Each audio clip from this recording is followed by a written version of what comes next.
ரிஷபராசி அன்பர்களுக்கு வணக்கம். ரிஷபராசி காலபுருஷனுக்கு இரண்டாவது ராசி.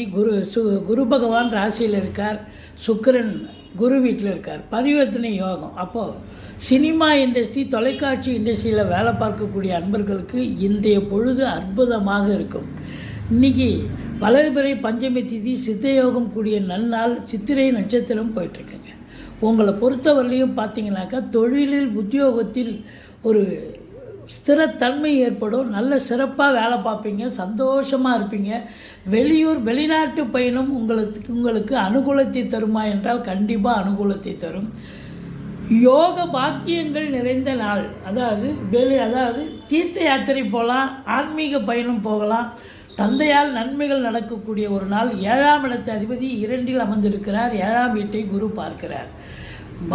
மனைவி வழி சொந்தங்களால் ஆதாயம். திருமணம் ஆகாதவர்களுக்கு திருமணம் கைகூடி வரும். சீட்டாட்டம், race, lottery, speculation, online business போன்றவற்றில் ஈடுபாடு உள்ளவர்களுக்கு ஒரு அற்புதமான ஒரு நாளாக விளங்குகிறது. உங்களை பொறுத்தவரையிலும் நீங்கள் சந்தோஷமாக இருப்பீங்களா? ரொம்ப சந்தோஷமாக இருப்பீங்க.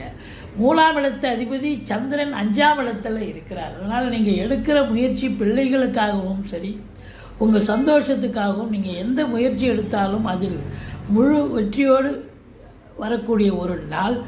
உங்களை பொறுத்தவரையிலையும் அழகு ஒப்பனை நிலையங்கள், வங்கிகளில் பணிபுரிபவர்கள், இன்சூரன்ஸு போன்றவற்றில் பணிபுரிபவர்களுக்கும் ஒரு ப்ரமோஷன், இன்க்ரிமெண்ட் எதிர்பார்க்கலாம். அரசு துறையில் இருக்கிறவங்களுக்கு இன்றைக்கி ஒரு மகிழ்ச்சியான ஒரு நாள். சொந்த தொழில் பண்ணுறவங்களுக்கு லாபம் அதிகரிக்கக்கூடும். அதுலேயும் தாண்டி உங்களுக்கு பார்த்தீங்கன்னு சொன்னால் வெளிநாட்டு பயணம் அனுகூலத்தை தருமா? கண்டிப்பாக அனுகூலத்தை தரக்கூடிய ஒரு அற்புதமான ஒரு நாளாக விளங்குகிறது. இந்த நாள் திருமணம் ஆகாதவர்களுக்கு திருமணம் ஆகும். அது பேச்சுவார்த்தை நல்லபடியாக முடியும். முயற்சி எடுக்கலாம். நண்பர்களால் ஆதாயம் கிடைக்கக்கூடிய ஒரு நாள். தந்தையால் யோக பாக்கியங்கள் இருக்கும். சனி சூரியன் சேர்ந்திருக்கிறதால சொந்த கம்பெனி வச்சுருக்கிறவங்களுக்கு பிரச்சனைகள் இருக்கும். தொழிலாளிகளுக்கும் உங்கள் முதலாளித்துவத்துக்கும் பிரச்சனை ஏற்பட்டு பிறகு சுமூக நன்மையில் முடியும்.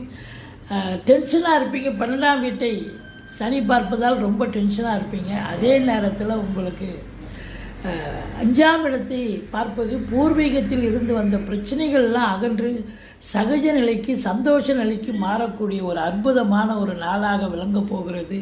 இந்த நாள் உங்களை பொறுத்தவரையிலையும் மிக மிக ஆரோக்கியமான, சந்தோஷத்தை தரக்கூடிய, எடுத்த காரியங்கள் முடிப்பதற்கான ஒரு அற்புதமான ஒரு நாள். நண்பர்களால் ஆதாயம், உறவினர்களால் அனுகூலம், மனைவி வழி சொந்தங்களால் ஆதாயம். இப்படி பல நிலைகளில் உங்களுக்கு ஆதாயத்தை தேடி நீங்கள்